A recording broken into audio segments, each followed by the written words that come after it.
Assalamualaikum warahmatullahi wabarakatuh. Masuk ke pembahasan mata kuliah Sosiologi Hukum Islam dengan tema fungsi dan peran hukum Islam dalam masyarakat. Hukum Islam adalah sistem hukum yang bersumber dari wahyu Allah dan disampaikan oleh Nabi Muhammad SAW yang kemudian dikembangkan oleh para ulama melalui ijtihad untuk menjawab berbagai persoalan umat. Dalam konteks sosiologi hukum, hukum Islam tidak hanya dilihat sebagai seperangkat norma yang tertulis dalam kitab-kitab fikih, namun ia juga merupakan produk sosial yang hidup, berkembang, dan berinteraksi dengan dinamika masyarakat.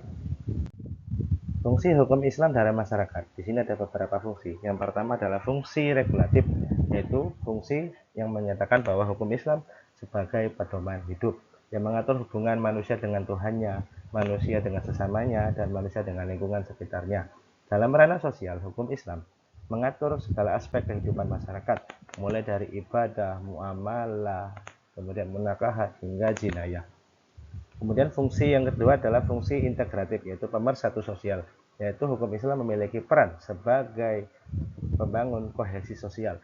Norma-norma keislaman seperti sholat jamaah, puasa Ramadan, zakat, dan larangan-larangan yang lain menjadi aturan bersama yang diyakini dan dipraktikkan oleh mayoritas umat muslim. Kemudian ada fungsi kontrol sosial.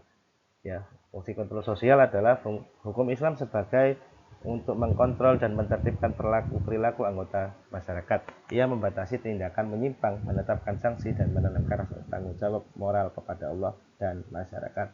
Kemudian ada fungsi legitimasi kekuasaan. Di dalam sejarah peradaban Islam, hukum seringkali menjadi dasar legitimasi kekuasaan, yaitu di sini khalifah, sultan, atau bahkan pemerintah modern banyak yang menggunakan hukum Islam untuk membenarkan otoritasnya di mata masyarakat. Kemudian ada fungsi transformasi sosial, yaitu hukum Islam bukan hanya sebagai pelestari nilai, tetapi juga sebagai agen perubahan.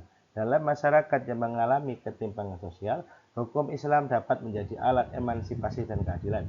Misalnya prinsip-prinsip maqasidus syariah seperti nilai keadilan, nilai kemaslahatan, dan perlindungan terhadap hak-hak dasar dapat digunakan untuk melawan praktek diskriminatif dan eksploitasi. Bagaimana peran hukum Islam dalam struktur sosial? Di dalam prakteknya, hukum Islam tidaklah bergerak sendirian. Dia berinteraksi erat dengan elemen-elemen struktur sosial seperti kelas sosial, kekuasaan lokal, kemudian budaya, lembaga keagamaan, dan negara. Peran hukum Islam sangatlah ditentukan oleh bagaimana struktur sosial yang menerima, memodifikasi, atau bahkan menolak hukum tersebut. Kemudian bagaimana pengaruh politik ekonomi di sini? Yaitu adalah hukum Islam bisa dilemahkan atau dikuatkan ya oleh politik atau kepentingan tertentu. Dalam hal ini, ulama, pesantren, majelis taklim, dan ormas keagamaan berperan penting dalam menjaga keberlanjutan hukum Islam dalam tatanan kehidupan sosial. Mereka adalah aktor sosial yang mereproduksi, mentransformasikan, mengkritisi, dan bagaimana mendiskusikan hukum Islam agar tetap relevan di era modern. Peran mereka mengalami tantangan dari otoritas negara, media, dan disrupsi digital. Otoritas keagamaan kini harus berkompetisi dengan konten-konten dakwah populer di medsos yang belum tentu memiliki basis keilmuan kuat. Inilah sebagai tantangan modernisasi ya. Jadi media dakwah itu menjadi sarana bagaimana menyebarkan ajaran rahmatan lil alamin. Dalam hal ini moderasi beragama bisa masuk di sini. Bagaimana tetap memperlihatkan Islam yang santun, Islam yang teduh, dan menerima keadaan sosial yang bisa beradaptasi dengan lingkungan sekitarnya.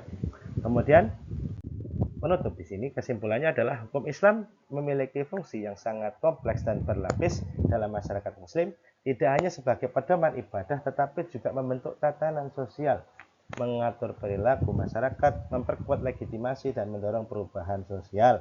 Dengan menggunakan pendekatan sosiologis, kita dapat lebih memahami bagaimana hukum Islam itu dipraktekkan, diinterpretasikan, dan dikontestasikan dalam ruangan sosial yang terus berubah.